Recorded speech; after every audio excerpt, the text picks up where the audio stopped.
ఒక 15 సంవత్సరాలు సుదీర్ఘంగా జూబ్లీహిల్స్ ప్రజలకు దగ్గరుండి అన్ని వర్గాలను దగ్గర చేసుకొని శాంతిగా రౌడీలను గుండాలను రాకుండా ప్రజలకు ఏం కావాలో సేవ చేసిన వ్యక్తి గోపీనాథ్ చనిపోయిన కాన్సెన్స్ ఇది. ఒక మహిళ అలా ఇల్లు కాలిపోయిందని ఏడుస్తూ ఉంటే ప్రజలందరూ వచ్చి అమ్మ మీ ఎంబడి ఉంటాం, మేము గోపీనాథ్ గారు మాకు సేవ చేసిండ్రు, మీ ఎంబడి మేము పనిచేస్తాము, మీరు ఎలక్షన్లలో నిలబడాలని చెప్పి అన్ని డివిజన్ ప్రజలు అన్ని వర్గాల ప్రజలు వచ్చి ఆమెను దండం పెట్టి ప్రజా జీవితంలో తీసుకొస్తూ ఉన్నారు. ఆమె మీదకి ఎట్లా వస్తున్నారు అంతా దున్నపోతులు, పందులు, నక్కలు.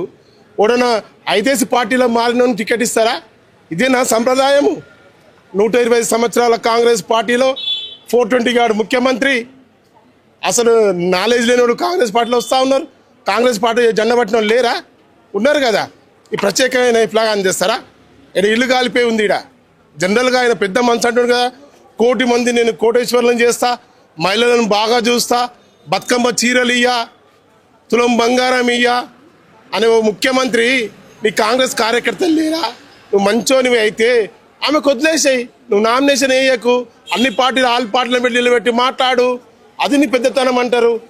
ఎంతోమంది పీసీసీలు పనిచేసిన రోజులల్లా నీవు వేరే పార్టీకి నుంచి వచ్చి పీసీసీ తీసుకొని ముఖ్యమంత్రిగా పనిచేస్తున్నావు. ఇదేనా తెలంగాణ సమాజాన్ని నేర్పించేది? నువ్వు ఒక మహిళపై నానే పెత్తనం. ఏం రాలీలు అవి? వందలాది కోట్లాది రూపాయలు పెట్టి నడిపిస్తా ఉన్నావు. నీ దగ్గర లేరా క్యాండిడేట్? లేకపోతే గమ్మును మరి నువ్వు అంటే పూర్తిగా కూడా నవీన్ యాదవ్కి సంబంధించి నవీన్ యాదవ్ రౌడీ షీటర్ అంటూ కూడా మాట్లాడతాం. మేము దాని జోలికి పోతలేము. 4 పార్టీలో మాట్లాడి ఇస్తున్నావు. నీ దగ్గర క్యాండిడేట్ గతి లేడు. ఈయన పోతాను మొన్న బీసీ రిజర్వేషన్ అన్నావు, నువ్వే పెడతావు, నువ్వే కొట్టి పడేస్తావు. ఆ ఎదురు చూస్తావు నువ్వు. గ్రామ పంచాయతీలు అంతా ఎప్పుడొస్తా నీకు సురుకు పెట్టాలని చెప్పి దొంగలు పెట్టుకొని తిరుగుతా ఉన్నావు. ఒక పార్టీలో గెలిచి రాజీనామా చేయకుండా ఎంబడి పెట్టుకొని తిరుగుతా ఉన్నావు. ఇప్పుడు అయింది కదా, ఈ ఎలక్షన్ ఉంది కదా, నీకు దమ్ముంటే 10 మందితో రాజీనామా చేపి ప్రజల దగ్గరికి రాను, తెలుస్తుంది అది. ఇదేనా నువ్వు చేసేది? ఒక ముఖ్యమంత్రి ప్రధానంగా ఏంటాడు? నువ్వు అనుకుంటుందేమో నువ్వే ముఖ్యమంత్రి అని చెప్పి. తెలంగాణ ఇజ్జత్ ఇది. 2వ ముఖ్యమంత్రి నువ్వు. తెలంగాణ రాష్ట్రానికి 2వ ముఖ్యమంత్రి నువ్వు. పెద్ద ఉపన్యాసాలు చెప్తావు కదా, నేను అది చేసినా ఇది చేసినా, వాళ్ళు అప్పులు చేసిరు సప్పులు చేసిరు అంటున్నావు కదా. నీ నిజాయితీ ఉంటే ఇద్దరు ఆడ ఒక చిన్న బాబుని పెట్టుకుని ఒక మహిళ ఉంటే నువ్వేం చేయాలి పద్ధతి? జూబ్లీహిల్స్లో శాంతి భద్రత ఉండాలంటున్నావు కదా. పొద్దున లేవగానే గొడవలు, కొట్లాటలు. ఇదేనా? పోలీస్ వ్యవస్థ ఎక్కడ పోతా ఉన్నది? పేదవాళ్ళు చిన్న చిన్న పనులు చేసుకొని ఇల్లు కట్టుకునే వాళ్ళను హైదరాబాద్లో ఏం చేద్దాం అనుకుంటున్నావు? హైదరాబాద్ చేసి గొలగొడదాం అనుకుంటున్నావు? ప్రజలారా మీకు దండం పెట్టి చెప్తా ఉన్నా, మీరు మరిసిపోయి ఇట ఈ కాంగ్రెస్ మీద చెయ్యి గుర్తు మీద ఇటు నువ్వు ఓటేసినావు అనుకో, నీ చెయ్యి నరుక్కున్నట్టే. ఏ రోజైతే నువ్వు కాంగ్రెస్ ఓటే చెయ్యి గుర్తు మీద వేసి వస్తావో, నీ ఇంటికి బుల్డోజర్ వస్తుంది, నీ ఇంటికి పోలీసు వాడు వస్తాడు, నీ ఇంటికి ఆడికి మున్సిపాల్ వాడు వస్తాడు, మొత్తం నేను సర్వనాశనం చేసేస్తాడు. 420 ముఖ్యమంత్రి, హామీలు వేయని ఓ ముఖ్యమంత్రి ఏ ముఖం పెట్టుకొని వస్తున్నావు జూబ్లీహిల్స్కు? నువ్వు ఏ ముఖం పెట్టుకొని వస్తున్నావు? అది ముందుగా చెప్పు. నువ్వు ఇచ్చిన హామీలు 2 సంవత్సరాలు పూర్తి అయిపోతున్న రోజులల్లా హైదరాబాద్ ప్రజలకు ఏమేమి ఇచ్చినా ముందుగా ఇచ్చినా నీకు దమ్ముంటే. ఊరికే పోతున్నావు, ఢిల్లీకి పోతున్నావు, కాలు మొక్కుతున్నావు, ఆడికి పోతున్నావు, ఈడికి పోతున్నావు, 1000 కోట్లు తెస్తా అంటున్నావు. ఏమైనా మాట్లాడుతా అంత ఉల్టకేసి.